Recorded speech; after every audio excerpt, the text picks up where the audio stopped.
เอาพี่น้องเอ้ยซึ่งเปิดภาพมาตอนนี้กันยังอยู่บ้านของน้องแต่เพิ่นอีกคือเก่าเด้อพี่น้องเอ้ยก็พอดีว่านั่งท่าหมู่คู่ก็ค่อนข้างจะดนเนาะอ่าแต่ก็บ่เห็นเพิ่นมาที่แรกๆคิดว่าเพิ่นสิมาเจาะน้ำเพราะว่าเห็นเบาจิตว่ามื้อวานนี้ว่ามื้อนี้น่ะสิมาเจาะน้ำบาดาลบ้านของน้องแต่ก็ตอนนี้ก็เป็นเวลา12โมงแล้วก็เพิ่นน่าจะบ่ได้มาแล้วแหละเนาะพี่น้องเนาะ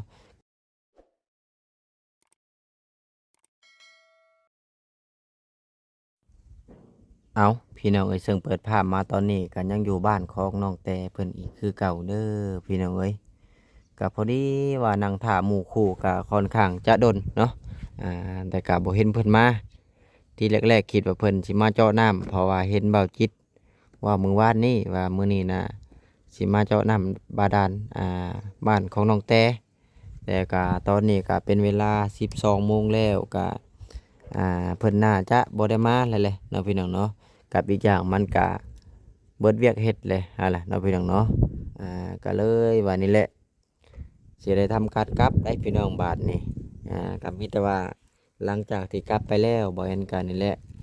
จะไปซื้อเครื่องครัวมาให้ทางน้องแต่เพิ่นเพื่อว่าเพิ่นมาพอได้ให้เพิ่นมีเครื่องใช้ของซอยอะไรเนาะพี่น้องเนาะส่วนเป็นว่าเรื่องการเจาะน้ำบาดาลนี่ก็บ่ฮู้ว่าทางบ่จิตเพิ่น สิเจาะโซนใดเด้อพี่น้องโซนอ่าหันบ่เนาะพี่น้องหรือว่าโซนข้างหน้านี่บ่แต่ว่าโซนทางนี้เพิ่นน่าจะบ่ได้เจาะแล้วญาติมันเป็นแบบเก่าคือตัวเก่าก็บ่ฮู้ว่าน้ำเบิดบ่หรือว่าดินมันถล่มลงจึงเฮ็ดให้อ่าน้ำมันขุ่นเนาะเพราะว่าหลายๆคนก็อยากเห็นพื้นที่บ้านของน้องแต่เนาะพี่น้องเนาะนี่แหละระหว่างพื้นที่บ้านของน้องแต่ ส่วนเป็นว่าโซนตัวนี้นะจะเป็นทางซอยเด้อพี่น้องว่าดินจะชันเพิ่นจะเห็ดเป็นทางซอยไปฮอดพุ่นแหละแล้วก็ส่วนตัวนี้เนี่ยจะปล่อยโล่งเนาะปล่อยโล่งออกพุ่นแหละพุ่นออกเมื่อพุ่นเลยเนาะส่วนเป็นว่าด้านหน้านี่ก็ทางผู้หลักผู้ใหญ่เพิ่นได้วางแผนไว้แล้วว่าสิปลูกต้นไม้เนาะพี่น้องเนาะต้นหมากลำไยบ่หรือว่าต้นหมากม่วงบ่หรือว่าต้นหมากอิหยังก็แล้วแต่เนาะพี่น้องเนาะที่สามารถ กินได้ออกดอกออกผลบ่สามารถที่เฮาสามารถบ่จะเป็นต้องได้ไปซื้อของหมู่หั่นแหละเนาะส่วนแม่นว่าด้านหลังก็มี FC คอมเมนต์มาว่าโอ้ปลูกต้นขนุนเนาะพี่น้องเนาะก็คือทางแม่เพิ่นวางแผนไว้ว่าสิปลูกกอหน่อไม้เลี้ยงน้องเนาะพี่น้องจัก4-5กอพอฤดูฝนแบบว่าให้มันออกแล้วก็สามารถเอามาทำกินได้บ่ว่าจะเอามาต้มมาแกงบอกกะสุดแล้วแต่เนาะพี่น้องเนาะก็ถือว่าบรรยากาศก็เริ่มแดดแล้วเนาะพี่น้องเนาะซึ่งเมื่อกี้นี้บ่าวแอนก็อธิบายเกี่ยวแก่กับคอนเซปต์เรื่องต่อเติมครัวนี่แหละเนาะพี่น้องเนาะก็คือที่แรกๆนะทางจูลี่แล้วนะเราจะจงไว้อันเสานี่จะบ่ก็ให้มันฮอดเนาะพี่น้องเนาะแต่ว่าจะทำจากตัวนี้นะพี่น้องทำจากตัวนี้ลงมานี่ทำจากตัวนี้แล้วก็ไปนี่เนาะเพราะว่าด้านนี้เพิ่นจะจงแบบว่าน้องแต่ลงมาแต่บันไดเฮือนบ่เนาะพี่น้องน้องแต่ลงมาแต่บันไดเฮือนยามฝนแล้วก็ให้น้องเพิ่นย่างเขาของตารางบ่ยกตัวอย่างฝนบ่ตกน้องเพิ่นลงมานี่ก็แบบว่าทางเอื้อยเพิ่นว่านี่แหละที่จงไว้ในนี่เนาะพี่น้องเนาะจงไว้จัก50เซนหรือ80เซนหลังจากนั้นก็จังเกาะขึ้นในนี่เนาะพี่น้องเอาจากด้านนี้ลงมาด้านนี้ลงมาแล้วก็จังทำเป็นห้องนอนระหว่างบนนี้โซนตัวนี้ก็จะเป็น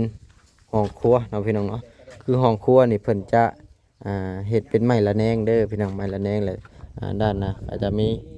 ประตูออกบ่หรือว่าจังใดเดียวเฮาที่ไปตกลงกับผู้หลักผู้ใหญ่เพิ่นต่อไปอีกเนาะเอากับประมาณนี้แหละพี่น้องเอ้ยสำหรับคลิปนี้ก็ได้เพราะว่าถ้าทั้งบ่จิตเพิ่นก็น่าจะบ่ได้เข้ามาแหละเพราะว่ามันสายเลยเด้อ่านี่แหละน้ำก็ถือว่ามาเป็นที่เรียบร้อยแล้วนี่แหละส่วนโซนทางนี้ก็เห็น FC คอมเมนต์มาว่านี่ให้มาปลูกกอนมงหน่อไม้ด้านนี้เหมาะสมสุดเพิ่นว่าต้นขนุนหรือว่าต้นมักมี่ก็แล้วแต่เนาะพี่น้องเนาะด้านหลังนี่แหละหลังจากที่บ้านเสร็จสิ้นพอแล้วอันนี้คือการวางแผนไว้ซื่อๆเนาะพี่น้องเนาะ วางแผนไว้หลังจากเสร็จสิ้นก็จังว่ากันไหมน้องพี่น้องเนาะ เจ้าว่าจะปลูกทำไม แม่นมากระเบาคำไพ่น้องพี่น้องเนาะ โดย สบายดีเด้อ สบายดีเป็นยังไงคือเงียบแท้มื้อนี้ ถ้า มาย่ำไหนคือเงียบบ่ค่อยมีคนแท้ ถ้าซุมบาโอลินี่แหละกะเพิ่นน่าจะบ่ได้เข้ามาเลยมื้อนี้นะ แม่น12โมงยังแล้ว 12โมงก็ข่อยก็มีแต่สิกลับและข่อยก็สิอธิบายเล็กๆน้อยๆก็สิกลับแล้วบัดนี้พี่น้องเอ้ยมันบ่มีเวียกเฮ็ดเลยเด้ มุ้งมื้อไหนบ่เห็นนี่ มุงเมื่อวานนี่เลยตัวนี้นะ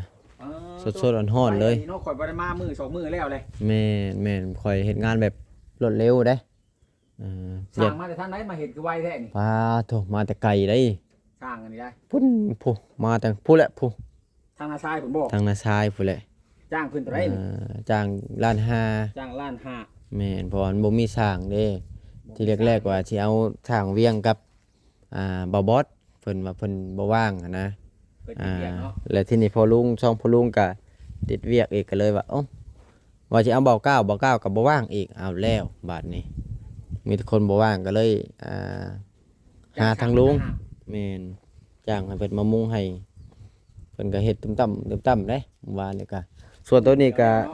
แม่นยังสิเอาเสามาใส่อยู่เพราะว่าช่างเพิ่นก็บ่ฮู้ว่าเพิ่นคือเฮ็ดคอนห่างแท้นะถ้าว่าเอานี่ออกมันปุ่มแล้วก็ได้นี่ เอาเสาที่ออกมันก็ หักมันก็อยู่ตรงมาแล้วมันหำน้ำหนัก มันประมาณ3เมตรผู้ใดมันประมาณ3เมตรพุ่นแหละนี่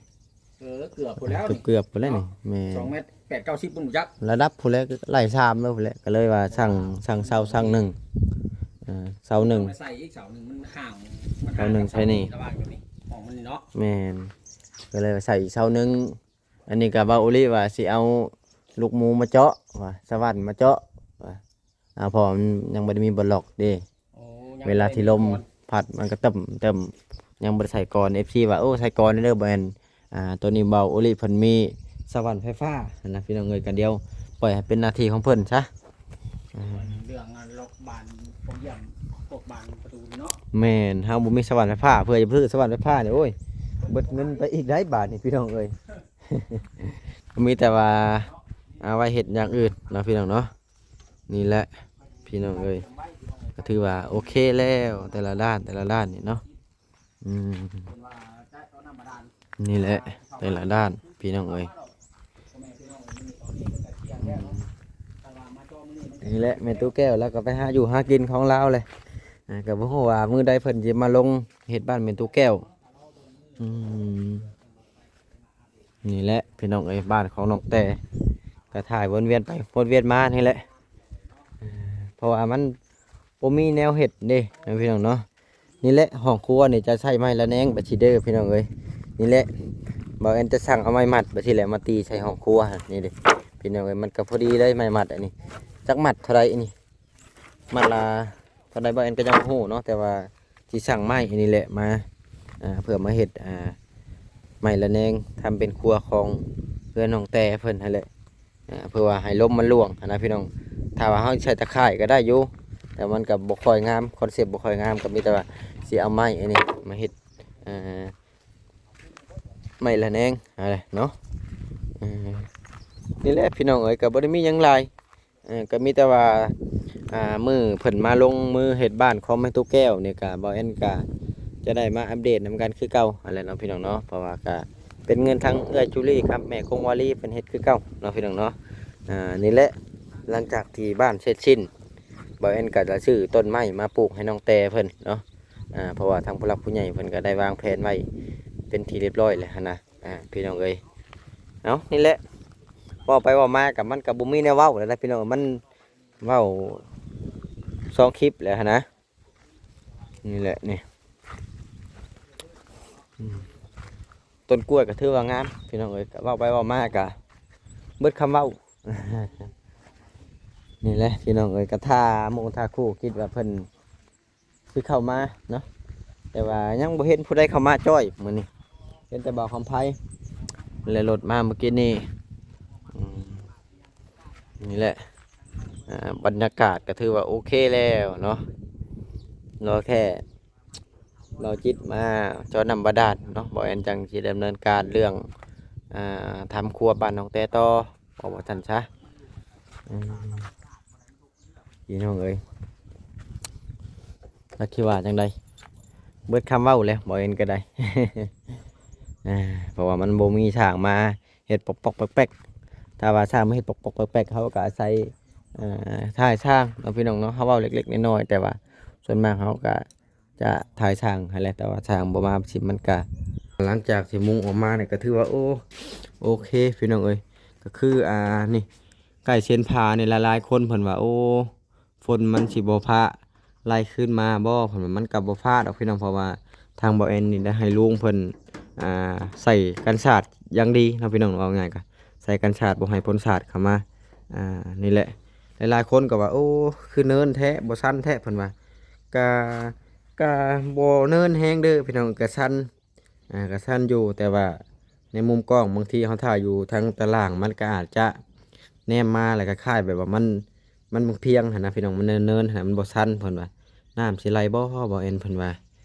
ไหลเด้อพี่น้องเอ้ยบ่เป็นหยังก็ถือว่าโอเคพี่น้องเอ้ยหลังจากที่มุงออกมาก็แล้วก็ถือว่าใหญ่เฮ็ดเรื่องตึงอยู่เนาะต่อมามื้อนี้ก็คือว่าเพิ่นเอาน้ำมาส่งเรียบร้อยเนาะเพิ่นสิทั้งสร้างอยู่หั่นบ่อันนี้บ่แอนก็ยังบ่แน่ใจเด้อพี่น้องเดี๋ยวลงไปเบิ่งทางล่างอีกก่อนพี่น้องเอ้ยลงไปเบิ่งก่อนไผเด้เอาน้ำมานี่แหละเพิ่นเอาน้ำมาใส่นี่ทิ้งไผเอาน้ำมาทิ้งฮะมาทิ้งไผบ่โอ้ยอืม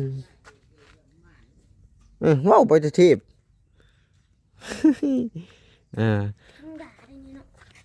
ทางใส่น้ำนี่แหละพี่น้องเอ้ยถือว่าเพิ่นเอามาทหารแต่ก่อนมาอยู่หั่นเนาะพี่น้องเนาะเพิ่นเอามาเมื่อเช้านี่อันนี้ก็บ่ฮู้ว่าบ่จิตเพิ่นสิทั้งใช่พี่น้องอยู่นี่บ่หรือว่าอยู่หั่นเด้ออันนี้เฮาก็ยังบ่แน่ใจก็มีแต่ว่าให้ทางบ่จิตเพิ่นเพิ่นอธิบายเพราะว่าส่วนนี้มันเป็นงานของเพิ่นนะพี่น้องเฮาก็จะอธิบายให้บ่ทันส่วนเรื่องของน้ำก็บ่ฮู้ว่าเพิ่นสิเฮ็ดบ่นี่บ่หรือว่าเฮ็ดอยู่โซนนั่นเพราะว่าเฮาอธิบายกันเล่นๆกับบ่จิตมื้อก่อนๆก็มีแต่ว่าหลังจากที่บ่จิตมาบ่จิตก็น่าจะให้คำตอบได้ว่าเฮ็ดอยู่แค่ใด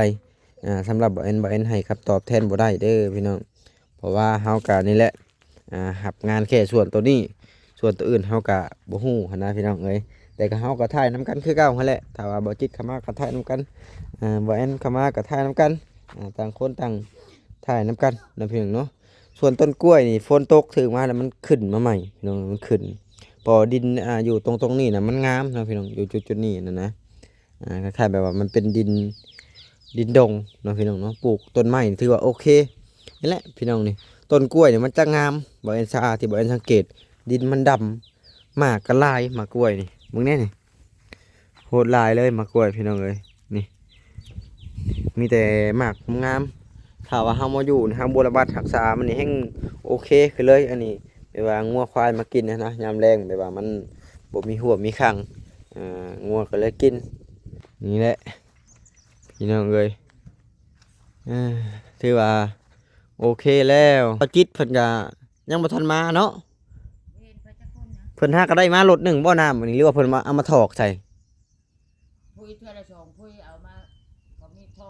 เอาลงมาแล้วเพิ่นมีท่อกองลงท่อเอาลงมานี่นะเฮือนหมานี่อันนี้เนี่ยดูไทยแม่นยังส่งพุ้ยติ่งมาเขาใส่ไปแม่นพอเพิ่นสิมาถังน้ำมื้อนี้เด้ข่อยยังว่าอยู่มันบ่อึดนะในบ้านนี่หั่นเพราะว่าเฮาบ่ฮู้บ่ลื่นกับเพิ่นนะฮู้แต่กับเบาก้าวหั่นนะเบาก้าวแล้วพันยากก็เลยว่าก็เอ้ยนางนี่แหละแนะนำให้ไปหาเฮือนหลังน่ะก็เลยว่าไปนั้นถ้าว่าบ่มีคนแนะนำเฮาก็บ่กล้าไปได้ไปเลๆบ่ก็บ่เป็นหยังดอกก็บ่กล้าไปเฮาถ้ามีคนแนะนำมันก็โอเคนะไปนะแม่นมันก็จะง่ายขึ้นโอ้น้ำเราลงมันผิวซ้อนแต่มะกล้วยนี่แหละงามเลยนี่เลยพี่น้องเอ้ยก็ถือว่าน้องแต่โทรมาไว้จากเบิ่งเฮือนเบิ่งซานว่ะก็ถือว่าโอเคแล้วบัดนี้กว้างคักใหญ่คักเย็นหลังจากที่เฮาก่อตั้งพื้นออกมาเนี่ยโอ้ยแห้งเย็นกว่าเก่าพี่น้องเอ้ย ถ้าเอาเฮ็ดทั้งพื้นนี่คือตารางนี่จะเฮ็ดบ่โซนนี่น่าจะเฮ็ดห้องนอนโซนนี่จะเฮ็ดห้องครัวแล้วก็โซนนี่ก็จะเฮ็ดบ่อนออกไปห้องน้ำบ่เฮ็ดห้องน้ำทางนี้บ่ก็สุดแล้วแต่นะพี่น้องเนาะหรือว่าสิเฮ็ดทางนี้บ่เฮาก็ยังบ่แน่ใจเด้อพี่น้องตัวนี้ยังให้คำตอบแทนบ่ได้หั้นนะเว้าง่ายก็ได้เอาก็ประมาณนี้แหละพี่น้องเอ้ยกับภาพพ่อแม่พี่น้อง FC เบิ่งหลังจากที่เพิ่นมุกออกมาก็ถือว่าโอเคแล้วสำหรับบ่แอนเบิ่งเนาะก็ได้ประมาณนี้แหละถือว่าคักแล้วงามแล้วนะพี่น้องโอเคพี่น้องเอ้ยเพราะว่ามุ้งกับมุ้งมือเดียวมุ้งมือเดียวคอแห้งลุงผลมามุ้งให้นี่แหละก็มีแต่ว่าเรื่องตัวนี้ก็มีแต่ว่าหลังจากที่สร้างตัวที่เพิ่นมาดำเนินการต่อก็จะให้เพิ่นใส่เสาให้คือบ่แอนอธิบายไปให้แหละเดี๋ยว FC จะว่าเป็นหยังคือบ่ใส่เป็นลมตัวนี้นะพี่น้องเอ้ยอยากเข้าใจอยากเข้าใจในนี้ประมาณนี้แหละจะได้ก็ขอขอบคุณพ่อแม่พี่น้อง FC ทุกกำลังใจที่เข้ามาชมคลิปบ่แอนตั้งแต่ต้นจนจบที่บ่ความโฆษณาคอยเพิ่งโฆษณาให้บ่แอนคอยกดไลค์กดแชร์ให้บ่แอนตลอดเวลาก็ท่านก็จะขอโทษจบคลิปเด้อพี่น้องเอ้ยไว้พอกันคลิปหน้า EP หน้าก็จังว่ากันใหม่เนาะ